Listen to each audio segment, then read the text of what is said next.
Welcome to the People's View. I'm your host, Carl Seidel. The People's View is sponsored by the Nashua Republican City Committee, and you can find out more about the activities of the committee by going to its website, nashuagop.org. We meet on the second Thursday of the month at the Crown Plaza Hotel Auditorium, and we'd like to see you there. Welcome to The People's View, a program dedicated to discussing local, state, and national issues and their effect on the American people. The People's View provides a platform for state representatives and national figures to present their viewpoint. Whether it's social, economic, or financial topics, you'll hear it on The People's View.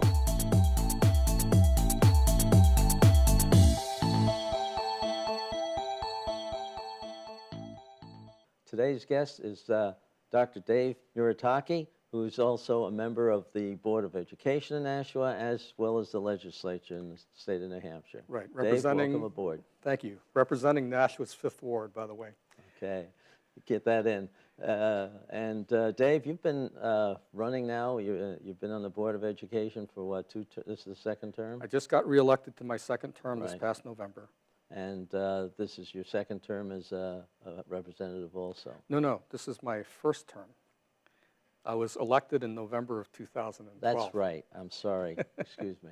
I did have an unsuccessful run for the State House in 2008. But I missed it. And so I then, the following year, was elected to my first at-large term for the National Board of Education. That's been a very interesting experience. Well, tell us, I know there's a lot of things going on in education. One of the most controversial, I guess, is the Common Core program.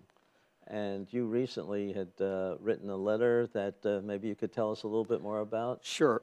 Let me just back up a little bit. There are probably a couple of fairly controversial issues going on, both of them related with public education, K through 12. A little bit before Common Core hit the New Hampshire state, we basically were at the state level implementing something called competency-based grading. And shortly thereafter, in July of 2010, the New Hampshire Board of Education voted to adopt something called Common Core. And when a state, and this is done on a state-by-state basis, so there were like 46 states that had chosen as a state by their state governors to basically go ahead and implement the Common Core standards. The Common Core standards were something that were being pushed initially by the federal government. It was developed as a public-private partnership and funded by donors like the Bill and Melinda Gates Foundation. And when President Obama was elected in 2008, he had named the former superintendent of the Chicago schools, a fellow named Arne Duncan. And Arne Duncan, beginning in 2009, right after the inauguration, began promoting something called the Common Core Standards. The Common Core Standards idea was to establish, state by state, a set of standards that were national in nature, that would provide essentially one set of curriculum standards and one set of assessment standards that would then be used to test the performance of students against the Common Core. The Common Core, when adopted by a state, becomes the Common Core state standards. Excuse me. And the Common Core part of it is supposed to constitute a minimum of 85% of the total standards in 2 areas. Common Core only affects the math standards and the English language arts standards. So that's what the state of New Hampshire adopted in July of 2010. I had been inaugurated in January of 2010. So it turns out that just a few months into my first term, this amazing change in public education standards hits the state. The Common Core state standards, as basically directed by the State Board of Education for New Hampshire, was supposed to phase in with the final implementation of the Common Core across the entire state was supposed to happen by spring of 2015, which is next school year. So now, so the first thing that happened was, as a member of the Board of Education, I looked at this thing, and the changes are extensive. There are major changes in the curriculum standards over what the math standards had been in New Hampshire.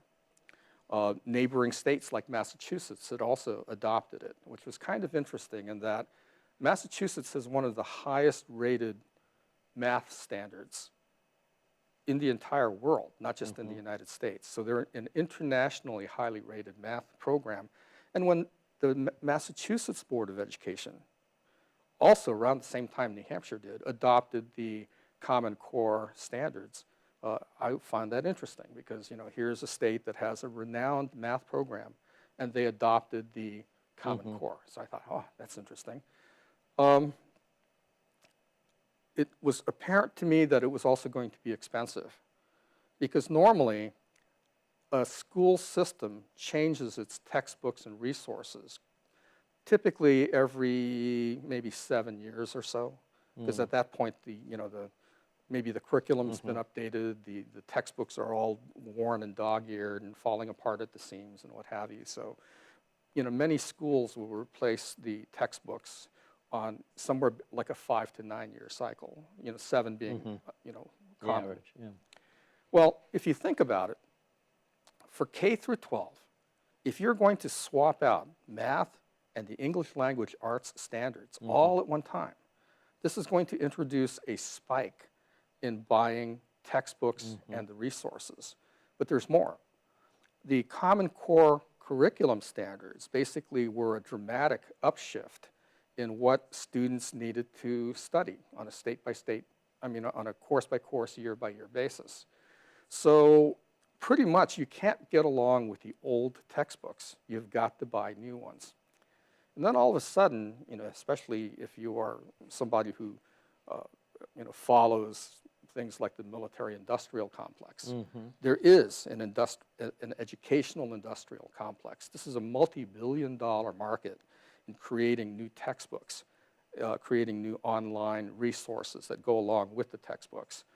This is heavily technology-oriented, so you know, much of the curriculum, much of the homeworks, much of the testing is done online.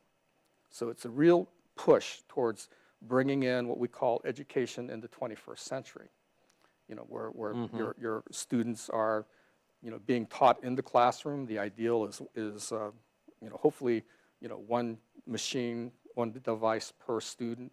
The teachers are also teaching online, and you're able to access all kinds of interesting things in the classroom over the internet.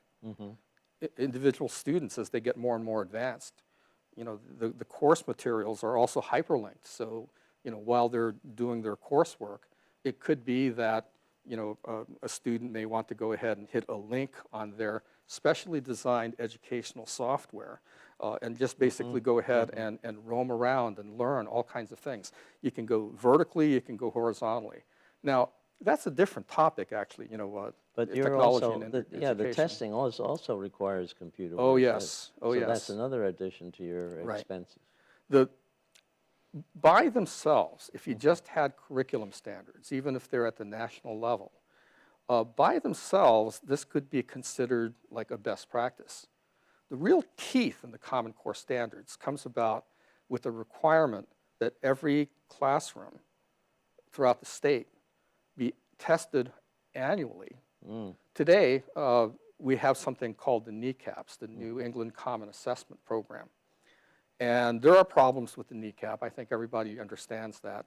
The NECAP and all of the other assessments that are associated with No Child Left Behind have, I guess we recognize this at this point, that it is a flaw. Like, you know, periodically, like every couple of years, the passing grade goes up. And they've been going up for such a long time that it now requires an infinite amount of money being, you know, put into the educational system in order to just keep up. And so increasingly what happens is all across the various states, the testing programs, including NECAP, which we use here in New England, in an increasingly larger number of schools become either schools in need of improvement or districts in need of improvement. So everybody understood, really you've got to do something about that flawed assessment system. So part of the Common Core related assessments is that there's still a requirement that you have to test annually. But there is a new assessment that is associated with the Common Core. And the teeth, the bite, comes in this fashion. The Common Core tests only test the Common Core part of the curriculum standards. So, even if you say, well, I'll only teach 50% Common Core or 30% Common Core, and I'll use whatever else I want to do. The problem is that if you're using one of the Common Core related tests, either the PARC or the SBA, which is what we use in New Hampshire, Smarter Balanced Assessment, the SBA tests only test what is in the common part of the Common Core, that 85% of your state standards that come from that national program. There are a lot of things that people were, I think, hoping for with the Common Core. For example, conservatives often complained that we need to hold the public school districts and the teachers' feet to the fire. And by golly, the way to figure out whether or not they were doing a good job is the scores? Is to use the scores from these, what we call high stakes assessments. And you tie those to, say, the promotions and the raises or the salaries or even the retention of teachers in the classroom. Well, it turns out that that's an interesting idea, but it's actually much harder to put into place in practice. I've heard a lot of things about the different problems going from, as you say, this Common Core only holds a portion of what you're supposed to be teaching. Right. How do you evaluate the rest of it? Right. That's number one. Number two is they still have the problem with the mix of students. Yes. Students with different capabilities. Right. And we got to learn to recognize that, or certain towns that have a population of people who maybe are migrating in or have less of a background in education than other towns. Right. Can't be compared. I think that's right, Carl. What we need to consider, though, is that as I did a lot of study into the Common Core, I started visiting up in Concord, as a school board member. Turns out that I was one of a very small number of elected officials at any level that was doing that. But, as a member of Nashua's Curriculum and Evaluation Committee, and also being used to high-tech and innovative methods, I happen to own a small business that is a high-tech R&D company. We deal with things like software and firmware and what have you. And so I was very interested in what was the state's plan on deploying it. And so right away, the State Board of Education approved something called an implementation framework for the Common Core state standards. And in fact, if folks in the TV audience would Google, implementation framework Common Core New Hampshire, it would probably take you right to the framework. And the last version was updated in 2012. So that implementation framework is basically like a table. And what it does is it says year by year that the schools in the New Hampshire have got to go ahead and implement these standards for math and English language arts. Now, a lot of people wonder, well, we don't have to listen to what the State Board of Education says, right? I mean, if the local school board, doesn't feel like it wants to go through the cost, by the way, to implement Common Core is about $300 a student. Wow. And how many students in Nashua? Oh, quite a few, Carl. Yeah. It's over 1,000. It is. We've got over 1,000 teachers. Yeah. And it turns out that if you take about $300 a student and multiply it out, it's about $3.5 million. So right away, one of the things that I was, kind of up in arms about at the school board was, hey, look, we're already stuck with this over $6 million a year unfunded mandate on Individuals with Disabilities Education Act. That's the special ed law. The Nashua taxpayer basically is underfunded by the federal government every year for $6 million. So it's not like, we've got money coming out of our ears at the National School Board, right? The state is now going to go ahead and mandate this new curriculum. Well, we have got, politicians up at the state level that say, oh, no, no, no, it's not a mandate. Well, the problem is that it is. For example, And you're referring to your letter to the jail car. I am.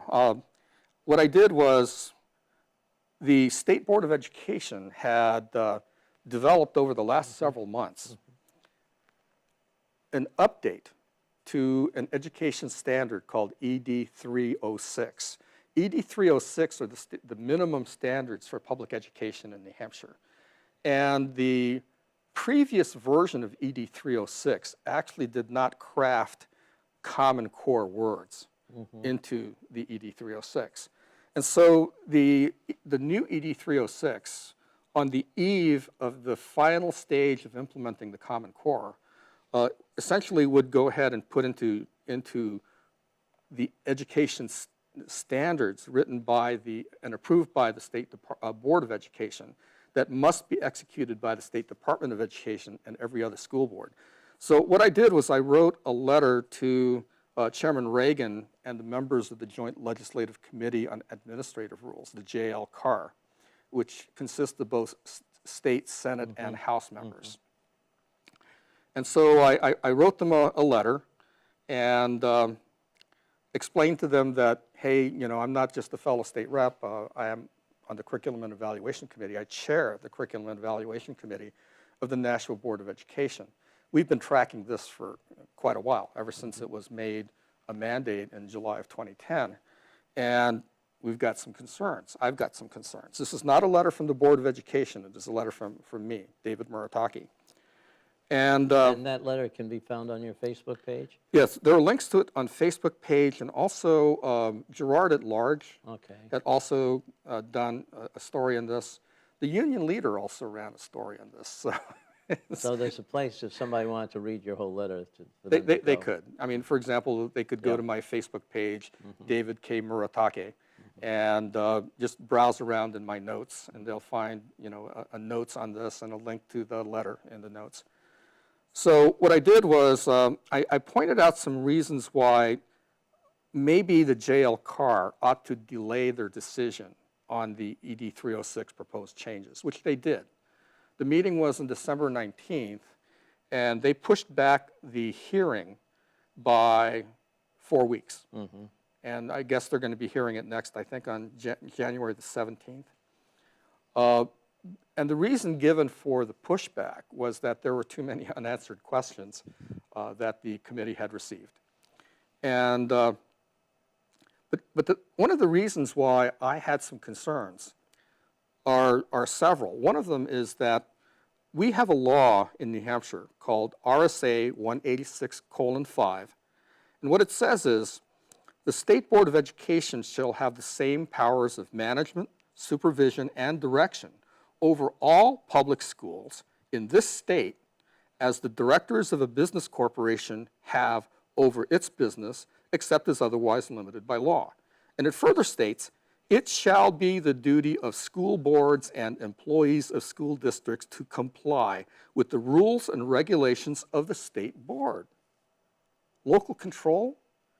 It is a New Hampshire law that basically says that I, as an elected school board member of Nashua, New Hampshire, every other school board member of Nashua, New Hampshire, and the administration of the public schools, like Superintendent Mark Conrad, his assistant superintendents, every principal, all the teachers have got to do what the State Board of Education says in mandates like the ED 306 and like mandates like the implementation framework for Common Core state standards. I don't understand how a politician can stand up and say, this is not an unfunded mandate. Well, what did they do? There are two major towns, Manchester and Alton, I believe, that have turned this down. How can they turn this down if it's not legal? That's an interesting thing. Uh-huh. Actually, what the state is now saying is, oh, by the way, it's not an unfunded mandate, and it's really up to the individual towns to determine whether or not you're going to be taking the Common Core or not. However, there are some gotchas in there. The towns that have gone ahead and said we're going to go ahead and do something else, I believe both of them, Manchester and Alton, and we in Nashville also prepared to do the same thing, was to use the Common Core state standards as what we call a floor, which is fully agreeable to the state. The teeth in the Common Core state standards is the assessments. If we continue with a non-Common Core aligned standard, like the kneecap, which we're currently using, then it does become more like a floor or a best practice. However, if you are required to take the SBA, the Smarter Balanced Assessment, which tests only what is in the core part of the Common Core, then whether or not you choose to teach it or not, your students will not do well. Yeah. So the thing is, it's kind of like, that's why a lot of us say the teeth in the Common Core state standards are not the curriculum standards themselves, which is what the teachers try to teach too, but the assessments. Because And if they do poorly on this assessment, what happens? What's the penalty? They get rated like they are now? it depends state by state. In some states, if the students in a classroom do poorly in the high stakes assessment, that's the once a year assessments that replace the kneecap, the SBA. So these assessments would be taken, if I'm not mistaken, K through 8 and grade level 11. So if your students don't do well, apparently what happens in many states is that it has a tremendous impact on the performance evaluation of the teachers, et cetera, et cetera. It could be teachers, principals. It all depends on the state. In the state of New Hampshire, we're not quite as tough as some of the other states, but there is a requirement that 20% of the teachers' evaluation be based on this. based on the performance of their students on the Common Core state standards. So I think you can understand that teachers who already have a huge workday, I mean, anybody who knows a real teacher, whether or not it's in public school or private school knows, the students, the teachers often spend quite a while preparing for their class. They're in the class, and if you've ever been in a class, especially with special ed students that are mainstreamed in the classroom, which most of our classrooms have, it's pretty tough if you're stuck in that classroom for hours and hours a day. And then after school's over, especially once the children are old enough that they've got written homeworks that they're supposed to do, somebody has to grade those homeworks. And unlike college professors who often have hapless teaching assistants to basically grade the homeworks for them, our school teachers are the ones that grade the homeworks. And so they're kind of like, the instructor, the recitation instructor, the person who prepares the curriculum that they're going to be teaching, and the person who grades the homeworks, all in one. And if they also happen to be coaching some after-hours activities, like say debate or something, that's more than just a full day. It's a lifetime commitment. So yeah, I'll get to there. So the problem is this. I mentioned that we are implementing something called competency-based grading. That's where we are essentially replacing the traditional, A, B, C, D, F types of grades with really not so much just trying to figure out how have these students performed on the basis of a test or a homework. The current way that we're doing things is not just A, B, C, D, F. We use a method to award credit for whether or not you get promoted or not based on what we call Carnegie units. We call that seat time. So what happens is you may have a student who comes to school religiously every day, or every day that they're not sick, have a good attendance record, may not necessarily have learned the material, but they were there every day. They were nice to their teachers. You know, they tried to answer every question. And at the end of the year, whether or not they mastered the course content or not, they get moved up. Well, at some point, even students that were performing well below grade level expectations in Nashua and other school districts all around the country, they get moved up because, you don't want necessarily to have a boy or a girl that's 2 or 3 years older than their peers in that classroom. We call this social pass. So one of the evils of the old way that we did things was this problem. Now, so that we are moving towards something called competency-based grading.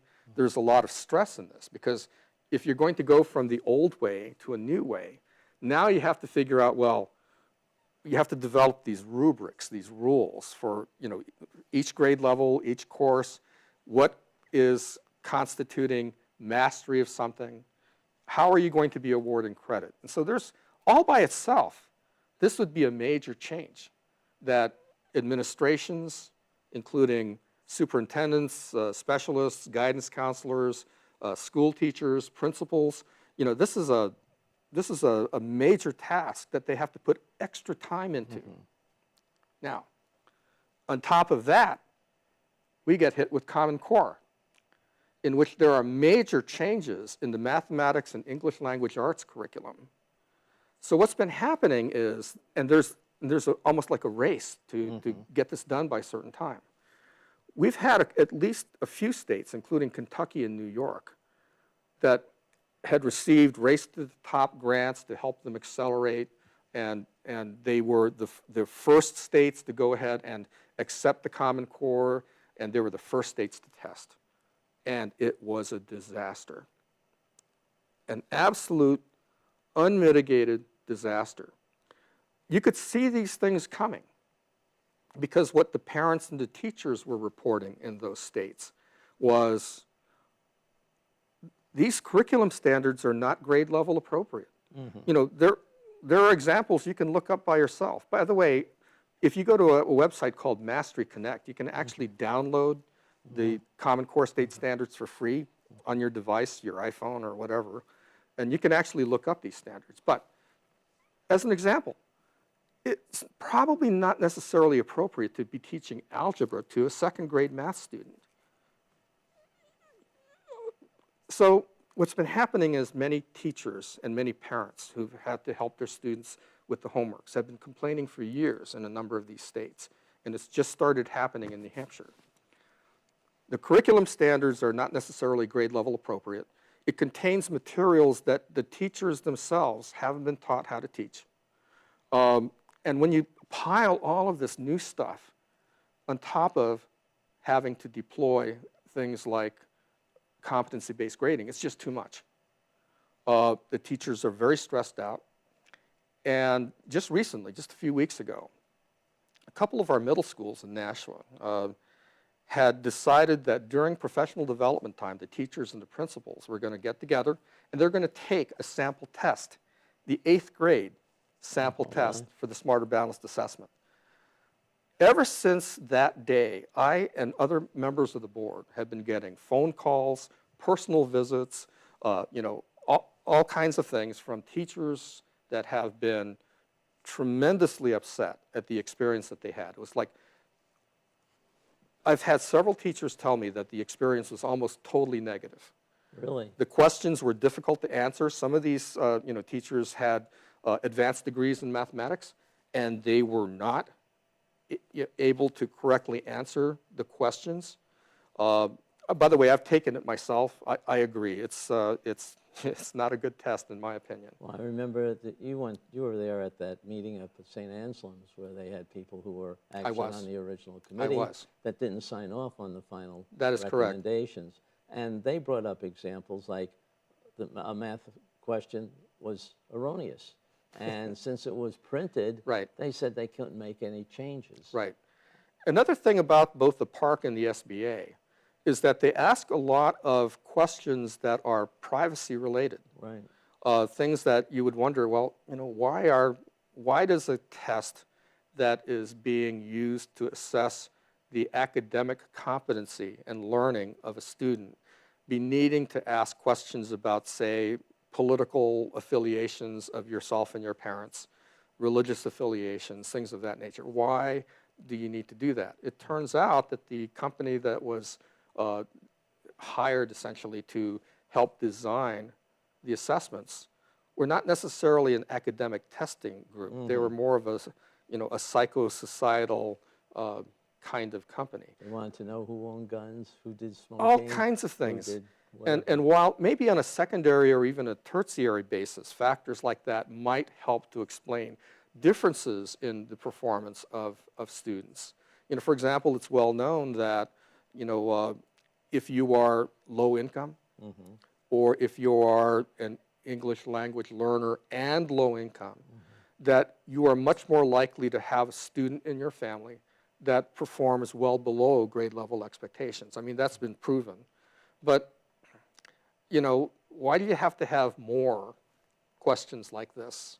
So there are a lot of questions, and at the same time, when you're having students and parents and teachers and now principals that have these issues, it's no wonder that after the New York and the Kentucky disasters, even Secretary of Education Arne Duncan on April the 30th basically admitted to flaws in generation 1 of these Common Core tests, and he called for assessments 2.0. His claim, and I believe him, is that if you continue with the first generation assessments, that you will jeopardize not just the Common Core reforms, you will basically have the American people lose confidence in public education, which would be a disaster. Shortly after he said that, the presidents of the two largest teachers unions, the AFT, American Federation of Teachers, and the NEA, National Educational Association, the presidents of both national teachers unions issued a call for a 2-year moratorium on Common Core high-stakes assessments and consequences.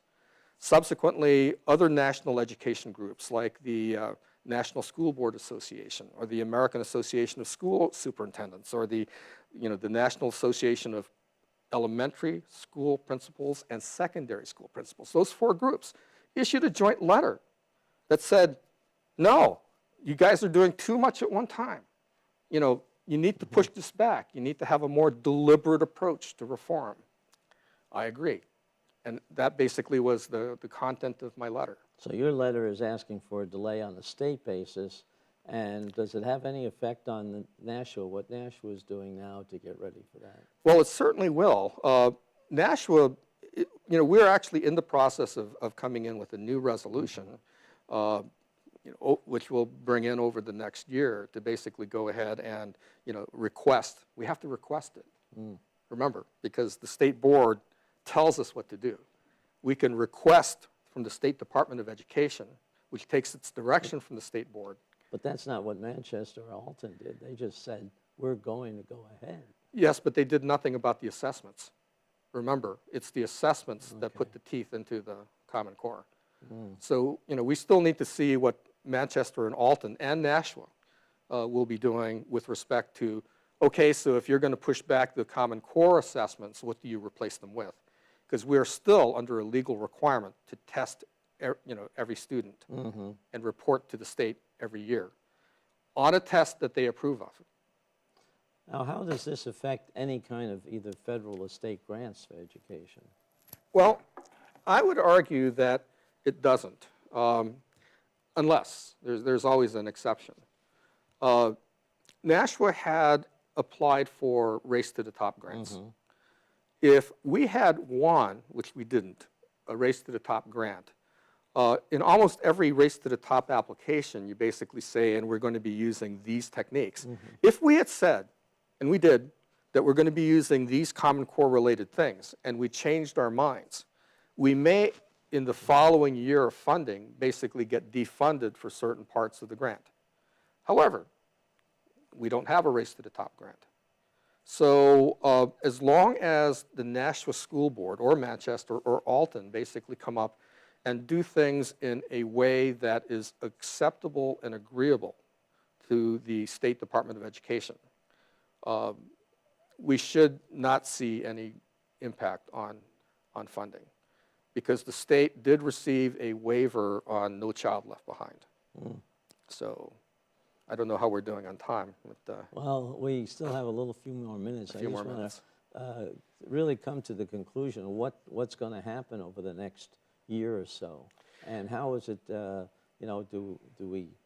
Can you arbitrarily hold off on implementation of Common Core, which would effectively say that you couldn't take the assessments because you haven't implemented the teaching? Well, I think the cities and towns that have basically said we're going to, not necessarily use the Common Core have said we're going to use the Common Core as a floor. This basically means that 85% that the tests would test are actually going to be Included, taught yeah. in the curriculum that you're doing. And that's especially true with Manchester and Nashua, because I've studied both the motion in Manchester, and I'm actually the prime sponsor of the resolution in Nashua. So, which, by the way, the first resolution was signed by every sitting member of the Curriculum and Evaluation Committee of the National Board of Education. So that should say something. But the thing is, as long as we work with the state, because of that RSA that I read earlier, we have to work with the state, because ultimately they're kind of like our board of directors, and we have to do what they say. So if we're going to do something other than Common Core, unless there's going to be some humongous political brouhaha between the city of Nashua and the state of New Hampshire, which I don't anticipate, we do need to go ahead and coordinate our actions with the state board. Okay, but still, you have a test that's going to handle it's going to take care of just the two things, the English and the math, and not the rest of the subjects. How do you really say that test is evaluating the performance or the grade achievement of the students? That's a good question, Carl. And one of the things that has been mentioned to me is that these tests are actually not yet validated. and the validation will not occur, may not occur before we would, by law, have to take these assessments, if these changes do go through. So we have a year or two of really unknown coming up. Oh, there's maybe longer. There's more. In the state legislature for the 2014 session, there are at least 5 bills that relate to the Common Core. I actually am the prime sponsor of one of them. It's HB 1432. What that one does is to basically argue for a 2-year delay in the implementation of the Smarter Balanced Assessment. And it would also require the Legislative Oversight Committee, the LOC, to go ahead and hold public hearings in every executive council or district to basically go ahead and, listen to people on a number of topics, which include, are these good standards? Is this not a state mandate? Can you afford it? There are some states or towns in New Hampshire, especially in the North Country, that don't have access to broadband. And if you don't have access to broadband, how are you going to implement an online testing? No, these are issues that the State Department of Education and Commissioner Berry are very, very aware of. They're not ignorant of any of this stuff. And there are challenges statewide in trying to hurry up and meet this 2015 deadline. So that bill, HB 1432, which I'm the prime sponsor of, will actually go ahead and address that by pushing that date back by 2 years or more, and by requiring the Legislative Oversight Committee to actually study to determine whether or not we're doing the right thing. Representative Glenn Cordelli is the prime sponsor of HB 1239, which would further require the State Board of Education to do the same thing that the Legislative Oversight Committee is doing, which is to hold public hearings and determine really whether or not we ought to do something. Now, the interesting thing is that the JL CAR met on December the 19th. just before that happened, like maybe a couple weeks, the Massachusetts State Board of Education chose to punt on the Common Core. Now, it turns out that both the state legislature, our state legislature, and the State Department of Education and the State Board of Education watch what Massachusetts does very, very closely. And so it turns out that HB 1432 and HB 1239 actually anticipated what Massachusetts Board of Education did in punting on Common Core. So there are other bills So in you're the saying House. that that's a possibility New Hampshire might follow Massachusetts now, It could. skip Common Core essentially and set up their own standards. Or possibly even delay everything and give the existing curriculum and testing standards 2 more years One to of the evolve. complaints I heard about the testing too is that you talked it hasn't been vetted yet, the testing for questions, is that they never even bothered consulting the colleges who wanted to, who were saying that the students that are coming in are not well enough prepared. Carl, And there you are would so think- many questions about Common Core that remain unanswered that I think that a wise thing for the state of New Hampshire to do would be to do one of 2 things. One of them would be to, essentially do what a number of states have been doing, to push back, following the call of U.S. Secretary of Education Arne Duncan and waiting for assessments 2.0. and responding to some of these things. Right. That to me seemed like they should have been obvious from the beginning. You're absolutely right, Carl. Being in the high-tech software industry, what this is almost reminiscent of is like a software company wanting to get something into the Christmas buyer's cycle, and so they deploy something in the stores before it's ready. And they Well, do it that. sounds familiar to something. Hey, too. I'm How not going to about mention any. healthcare? How about a few other things that they're putting up there All for right, our legislation? you baited me into this, Carl.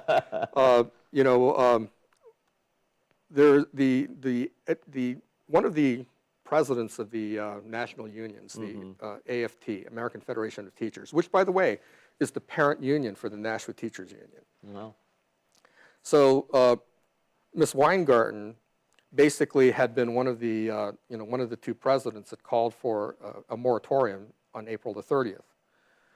Just a few weeks ago, she basically goes ahead and issues another statement that said, and I'm paraphrasing, I can't exactly, what she basically said as a paraphrase was, you think Obamacare was a disaster? Wait till you see the Common Core. oh boy. Oh boy. And for a national president of a teachers union Come out like that. to actually yeah. go ahead and make statements like that, to me, is intriguing. Now, I'm a Republican, and so I'm not necessarily happy with Obamacare or the Common Core, but for a teachers union president to actually come out, not only call for a 2-year moratorium in Common Core, but also to make a statement like that is very It's interesting like AMA indeed. to come out against. It's very the interesting HCA. indeed. Very interesting. It's going to be something. Well, you got your hands full up there, both in Concord and here. Right. And I just hope that we don't mess up our kids because it sounds like it's just not really thought through. Yeah, now it turns out, Carl, that there is probably one other way that we could actually maybe even get a delay that would not even require action by the state legislature. The Common Core was brought to us by Governor Lynch and his appointed State Board of Education. What a governor can bring in, the governor can take halt. out. Yeah.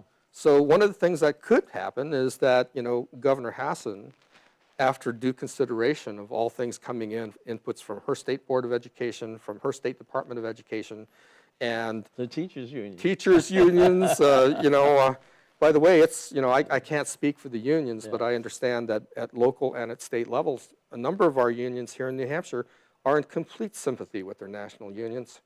So, Well, even we might have to have you back after 6 months and see what the damages are or where we're going, because it doesn't seem like this is a path forward that's going to be easy. It's going to be difficult. You see, one of the problems is that many policymakers, whether or not they're elected or appointed, have real difficulty understanding why there's such a ruckus over Common Core. What they may not have realized until recently, but I think all of the evidence coming in from states like New York and Kentucky, and when they decrypt the statements being made by guys like Arne Duncan or these teachers union presidents, they're saying, what's going on? Well, what's going on is this, Carl. If we deploy the Common Core as it currently stands, we face a disaster in public education here in this state. And so, you know, every state elected or appointed policymaker, every member of a local board of education, on their watch can see a disaster of public education of truly historic proportions. We have never had anything like this happen before. So this is what we call cognitive dissonance. You know, it just doesn't make sense. Before the 9/11 attacks happened, if you had told anybody in this country that two terrorist organizations were going to fly two Boeing airliners into each of the Twin Towers and then crash another one into the Pentagon and then crash another one into a field because it didn't make it its primary target, no one would have believed you. They would have considered you a lunatic. Well, now that Kentucky and New York and other things have happened, we now have evidence that this is not a lunatic fringe, you know, thing. And what we policymakers face is to have something like this happen in our city and in our state on our watch. And as people begin to figure that out, you know, people come to me and others and they say, you know, David, you're absolutely right. I had, you know, I couldn't understand. Why were you coming out against the Common Core and making all of these crazy statements? They're not crazy. Yeah. The parents are talking to me now. The teachers are talking to me now. The principals are talking to me now. We cannot let this happen in our city or in our state.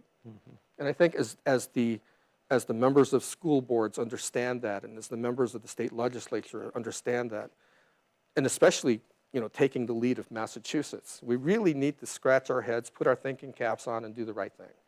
Well, let's hope we can get enough people to make a loud enough noise that it's heard up there in Concord and here locally, that we can, at a local level, delay it a little bit. I certainly hope you're right, Carl. And we'll see what happens. And David, we'll keep you in mind when we see some of these fires that might be starting to burn now. Oh, yes, please. And hopefully, I mean, you know, it's like any business, any major reorganization of a business. If you don't think it through, Right. and all the consequences of the movement that you're doing, you know, you're going to have a disaster on your hands. We've seen it where some poor managers of major companies have practically caused them to go bankrupt. Right. And I think our federal government and our state government has to watch out for the same thing. Yes, and I think all of these reasons are why even our own New Hampshire School Board Association, in a very carefully written letter in September of this year, forwarded to the state board, basically said they could not support this ED 306 change. We're just doing way too many things at the same time, and we are overstressing our school boards, our administrations, our teachers. Well, thank you for your work, and thank you for explaining all this, and hopefully our audience has understood what we've gone through. It's a complex issue. It is indeed. And I hope they, you know, let us know through contacting the program or calling you. You have your phone number at the bottom of the... Right. And the other thing, too, is that, you know, as I am a state rep, you can always go to the state website and look me up. That's right. And contact me that way. You can contact me through Facebook, David K. Murotake. And I think my website everything's on the screen. On the program.